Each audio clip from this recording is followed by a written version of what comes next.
Hi, the lovers of language. Today we are taking a session of pronouns, and in this session we are taking questions of errors of pronouns.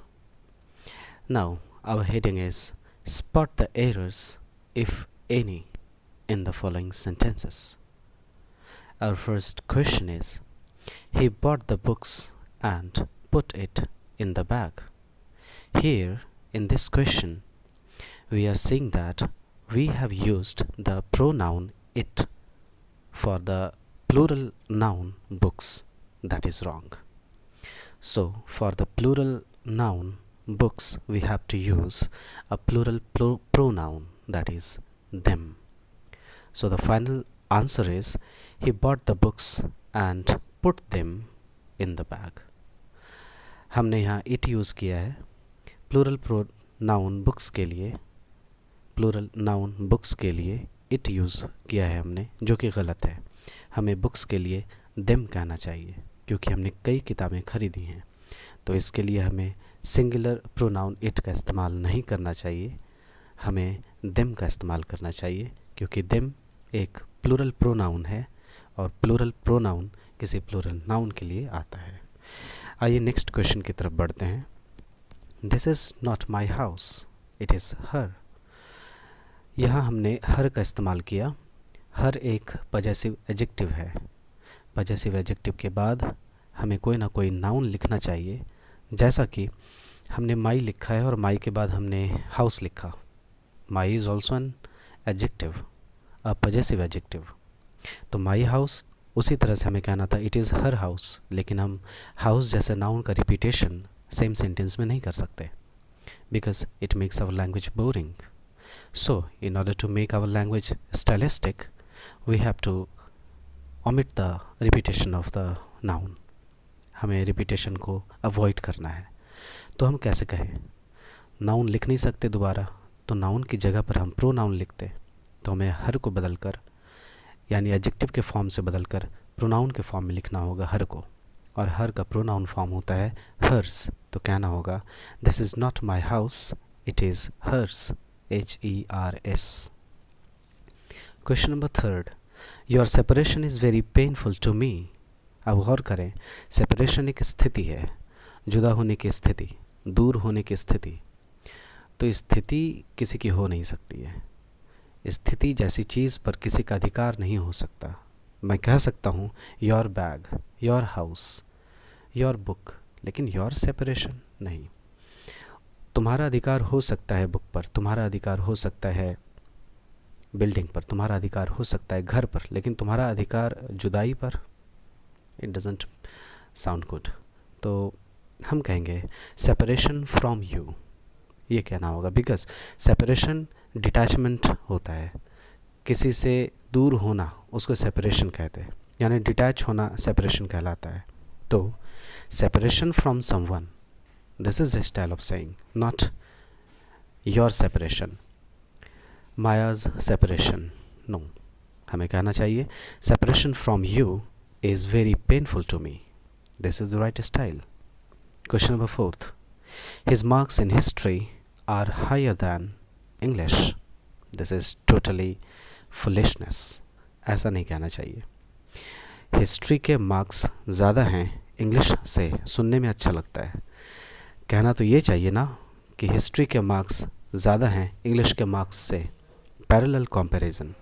आइए कुछ examples देखते हैं. The colour of the wall is brighter than the gate. अब ये कैसा comparison है? Wall के colour का, यानी दीवार के रंग का हमने कंपैरिजन किया दरवाजे से. गलत. पैरेलल कंपैरिजन की मीनिंग होती है कि किसी दो चीज़ की सेम क्वालिटी के बीच कंपैरिजन.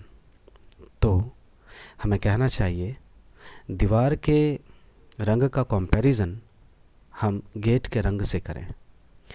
तो यहाँ मीनिंग है कि दीवार का रंग ज़्यादा ब्राइटर है गेट से. गलत, बल्कि गेट के रंग से, ऐसा कहना होगा. तो इसी मीनिंग को हमने सेकेंड स्टेटमेंट में लिखा. The colour of the wall is brighter than the colour of the gate. अब गौर करें, द कलर को हमने हाईलाइट किया है, डार्क किया है. लेकिन हम एक ही सेंटेंस में एक ही नाउन को 2 बार नहीं लिखते हैं, रिपीट नहीं करना चाहेंगे, because repetition is not allowed.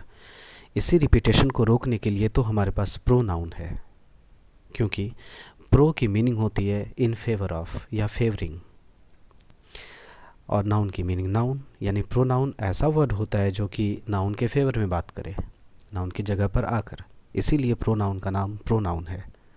तो आइए, कलर और कलर 2 बार हम रिपीट नहीं करेंगे, यहाँ पर हम एक प्रोनाउन लिखेंगे, क्योंकि ये चैप्टर हमारा प्रोनाउन का है। ये सारे क्वेश्चंस प्रोनाउन के एरर से संबंधित हैं। तो नीचे के सेंटेंस आप देखें, लिखा हुआ है the colour of the wall is brighter than that of the gate. The colour की जगह पर हमने दैट लिखा, क्योंकि कलर सिंगुलर है तो प्रोनाउन सिंगुलर होगा दैट। अगर इसी तरह की कोई क्वालिटी प्लूरल हो तो दैट की जगह पर दोज हो जाएगा। यही स्टाइल है, यही फैशन है कंपैरिजन दिखाने का, पैरेलल कंपैरिजन दिखाने का। This is called the parallel comparison between 2 things.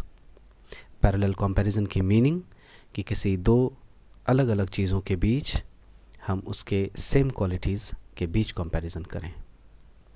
Now the final answer is the colour of the wall is brighter than that of the gate. Next question, इसे अगर समझ लें फिर से तो हम अपने प्रीवियस क्वेश्चन को सॉल्व कर सकते हैं। The thickness of the book is more than the notebook. ये भी अजीब कंपैरिजन है। बुक के थिकनेस का कंपैरिजन हमने नोटबुक से किया, गलत। बुक के थिकनेस का कंपैरिजन हमें नोटबुक के थिकनेस से करना चाहिए। चूँकि हम ये मीनिंग समझ गए तो इसे हम लिखते हैं कुछ ऐसा, the thickness of the book is more than the thickness of the notebook.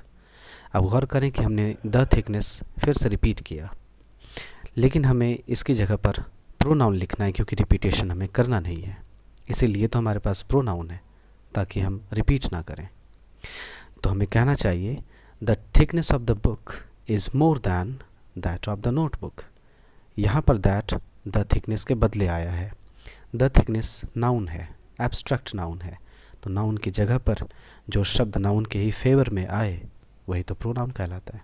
Now in this question, in this sentence, that is a pronoun. आइए अपने प्रीवियस क्वेश्चन में लौटते हैं और सॉल्व करते हैं। Question number 4, his marks in history are higher than English. History के marks English से ज़्यादा हैं, गलत। इंग्लिश के मार्क्स से ज़्यादा हैं, कहना ये होगा। तो कैसे कहें, his marks in history are higher than the marks in English, ऐसा कहना चाहिए। लेकिन हम मार्क्स नहीं लिख रहे बीच में, बल्कि उसकी जगह पर हम प्रोनाउन लिख रहे हैं। मार्क्स प्लूरल में लिखा है तो दैट ना कहकर दोज कहना चाहिए, दोज कहना होगा। तो आंसर होगा his marks in history are higher than those of, sorry in है तो इन कहें, those in English. His marks in history are higher than those in English. This is the right answer. Question number 5, myself will see to it that you get your share of property. मैं next day कभी video में बात कर दूंगा कि see to it that इसकी meaning क्या होती है। ये बहुत ही अच्छा फ्रेज़ है और हमें सीखना चाहिए। या चलिए यहीं डिस्कस कर लेते हैं। see to it that की मीनिंग कि हम इस बात पर गौर करेंगे, हम इस बात को देखेंगे कि इस बात में कितनी सच्चाई है, जिस भी बात की बात हो रही हो। तो यहाँ क्या कहा जा रहा है, myself will see to it that you get your share of property. मैं खुद देखूँगा, इस बात में मैं खुद दखल दूँगा कि तुम अपनी प्रॉपर्टी का शेयर पा सको, पा लो। तो माई सेल्फ एक ऑब्जेक्टिव केस है, माई सेल्फ ऑब्जेक्ट की तरह इस्तेमाल होता है सेंटेंस में कभी भी, तो हमें सब्जेक्ट की तरह इस्तेमाल करना नहीं चाहिए। जबकि हम ऐसा भी बोलते हैं, my self Ramesh, hi my self George, this is the wrong fashion.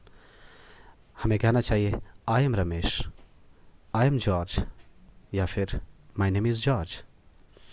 तो माई सेल्फ को हटाकर आई लिखना चाहिए, बिकॉज आई नॉमिनेटिव केस है। नॉमिनेटिव केस की मीनिंग होती है कि ऐसा प्रोनाउन जो सब्जेक्ट की तरह इस्तेमाल हो, उस प्रोनाउन को हम नॉमिनेटिव केस में इस्तेमाल हुआ समझते हैं।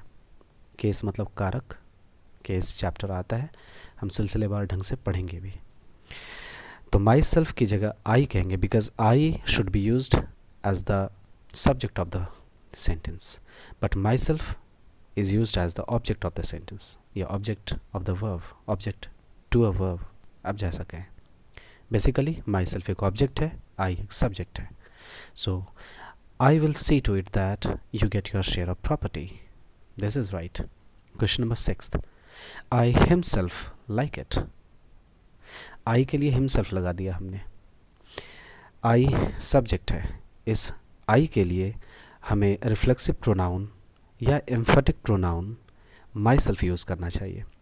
यहाँ पर हिमसेल्फ एक एम्फेटिक प्रोनाउन यूज़ कर दिया गया है, लेकिन ही के बदले हिमसेल्फ आता है, तो आई के बदले क्या कहना चाहिए? My self. आप यूं ही गुजर जाएंगे, इससे पता नहीं चलेगा, बट ध्यान रखें, I myself like it, I myself like it, मैं खुद उसे पसंद करता हूँ। Question number 7, it is me who have brought you home, या मैं ही हूँ जिसने तुम्हें घर लाया। इट इज़ मी नहीं, इट इज़ आई कहना चाहिए, क्योंकि इट से जब सेंटेंस शुरू हो और इज़ हो बीच में, एम हो, एम तो नहीं हो सकता इट के साथ, इट से शुरू हो, इज़ हो, या पास्ट में बात की गई है तो वॉज हो, और उसके बाद अगर कोई प्रोनाउन हम लिख रहे हैं तो उस प्रोनाउन को हम नॉमिनेटिव केस में लिखते हैं, यानी उस प्रोनाउन की शक्ल सब्जेक्ट जैसी होगी, ऑब्जेक्ट जैसी नहीं। आप ऐसे समझें, आई की शक्ल, आई का इस्तेमाल सब्जेक्ट के जैसा होता है, मी का इस्तेमाल ऑब्जेक्ट के जैसा होता है। रूल क्या था? इट से अगर सेंटेंस शुरू हो रहा हो, बीच में कोई बी फॉर्म हो, इज़ हो या वॉज हो, उसके बाद हम अगर प्रोनाउन लिख रहे हैं तो हम उसे ऑब्जेक्टिव केस में ना लिखें, यानी ऑब्जेक्ट की तरह इस्तेमाल में होने वाली शक्ल में ना लिखें, बल्कि सब्जेक्ट की तरह इस्तेमाल होने वाली शक्ल में लिखें। So it is I, it is you, it is he, it is she, ना कि it is him, it is her, ऐसा नहीं कहना चाहिए। और इस तरह के सेंटेंस में यहाँ पर इट इंट्रोडक्टरी इट कहलाता है, क्योंकि ये कुछ ना कुछ इंट्रोड्यूस करता है, कुछ ना कुछ बताता है। It is me who have brought you home, यहाँ बताया जा रहा है, इट इंट्रोड्यूस कर रहा है मुझे, मेरे बारे में बात कर रहा है कि मैं ही हूँ वो इंसान जिसने तुम्हें घर लाया। तो it is I who have brought you home, this is right.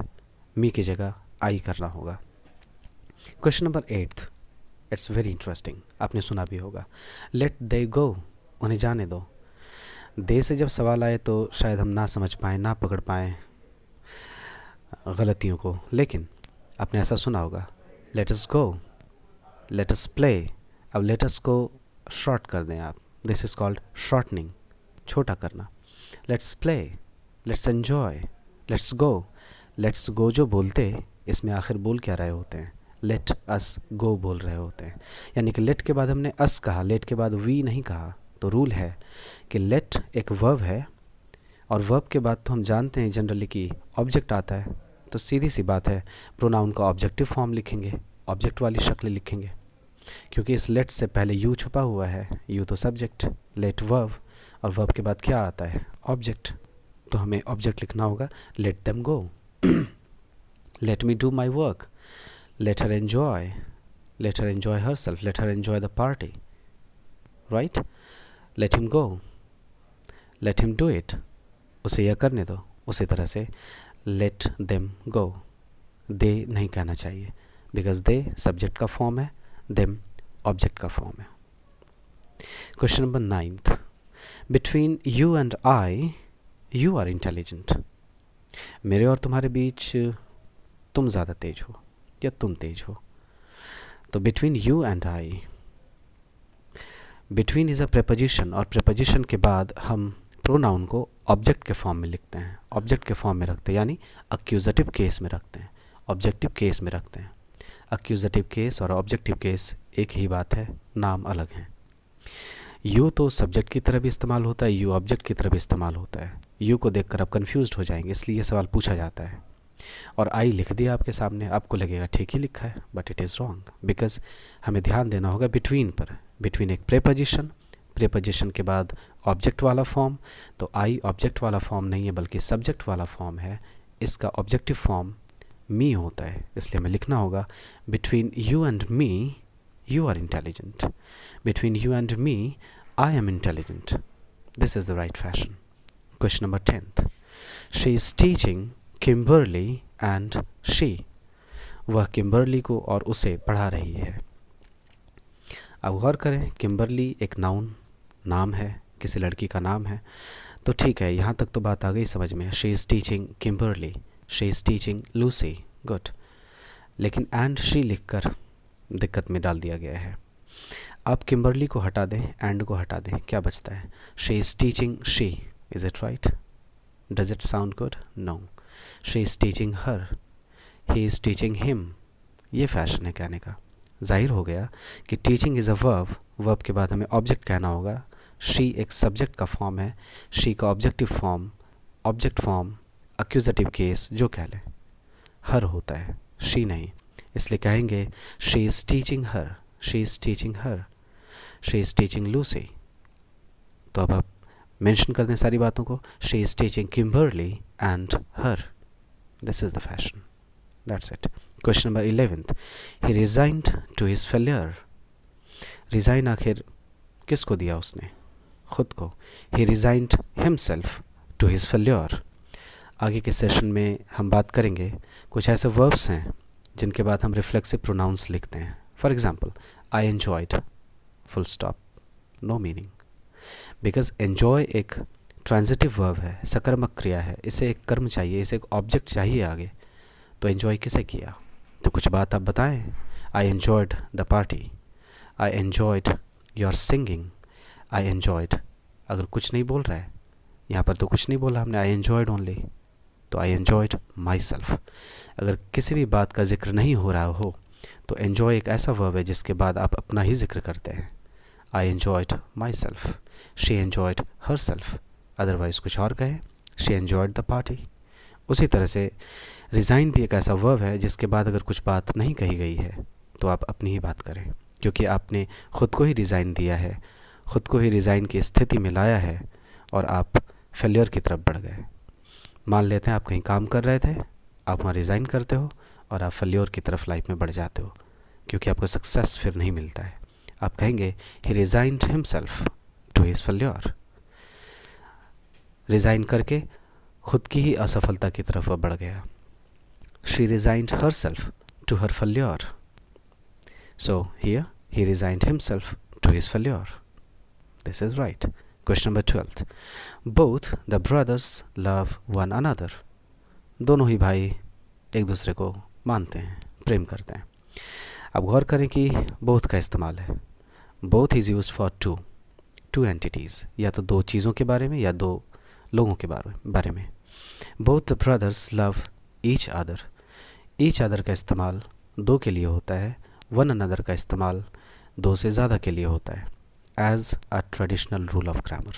Okay, grammar के ट्रेडिशनल रूल पुराने नियम के मुताबिक. लेकिन आज इन दिनों आजकल आप इंग्लिश में दो के लिए वन अनदर का भी इस्तेमाल देख सकते हैं, दो से ज़्यादा के लिए ईच अदर का भी इस्तेमाल देख सकते हैं.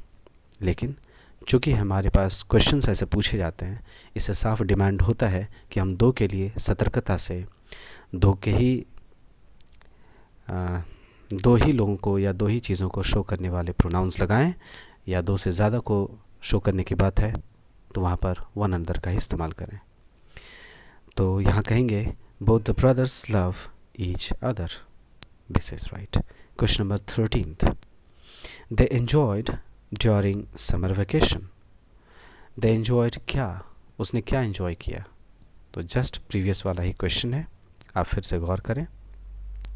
दे enjoyed themselves during summer vacation. अगर एन्जॉय कुछ नहीं किया उन्होंने, इसके मतलब खुद को ही आनंद की स्थिति में रखा, खुद ही आनंदित हुए. इसलिए हम कहेंगे दे एन्जॉयड देमसेल्व्स. कब? During summer vacation. This is right. हम जिक्र करेंगे क्वेश्चन नंबर 11th का फिर से एक एग्जाम्पल के साथ लौटते हैं. फिलहाल question number 14th. They know one other अब गौर करें, वन के साथ अदर लगा दिया गया है। मैंने जानकर ये क्वेश्चन लिखा है यहाँ ताकि आप इस्तेमाल समझ सकें। ईच के साथ अदर आता है, वन के साथ अनदर आता है, ऐसे ही लिखेंगे हम। और यहाँ हम वन के साथ अनदर लगा चुके हैं, जो कि गलत है। सबसे पहले तो हमें सीखना होगा, लिखना चाहिए वन अनदर। चलो हमने वन अनदर लिख दिया, दे नो वन अनदर। अब भी क्या ये सही है? हाँ, बिल्कुल सही है, क्योंकि दे से रेफरेंस दो को भी जाता है, दे से रेफरेंस दो से ज़्यादा को भी जाता है। हम यह डिसाइड नहीं कर सकते कि दे से रेफरेंस दो लोगों को गया है या दो से ज़्यादा लोगों को।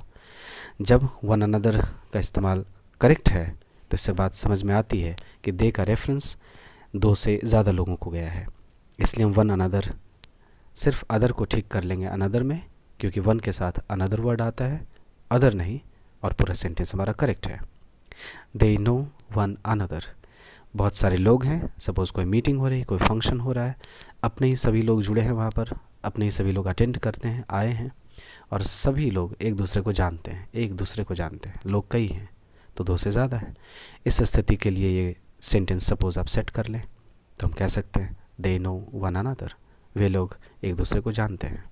Question number 15th and the last question of this session.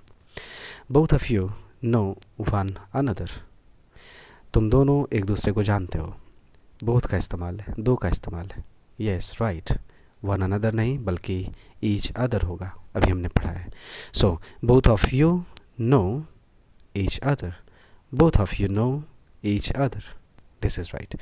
Question number 11th के कॉन्टेक्स्ट में हम एक एग्जाम्पल देखते हैं और समझने की कोशिश करते हैं। Alex resigned himself to the fact that he would not be selected in the team. Alex ने ख़ुद को रिज़ाइन दे दिया इस सच्चाई को जानते हुए कि उसका सिलेक्शन टीम में नहीं हो सकता है। अब गौर करें, यहाँ रिज़ाइन के बाद हमने, यानी रिज़ाइन के सेकंड फॉर्म रिज़ाइंड के बाद हमने हिमसेल्फ लिखा, because Alex is a name. Alex कोई इंसान है और एलेक्स के लिए हमने हिमसेल्फ लगाया। हम ऐसा नहीं कह सकते Alex resigned to the fact that he would not be selected in the team. This will go wrong. So the right answer is this that is displaying on your screen. Thank you so much for this session. मिलते हैं next video में। Stay tuned, stay blessed. Thank you so much.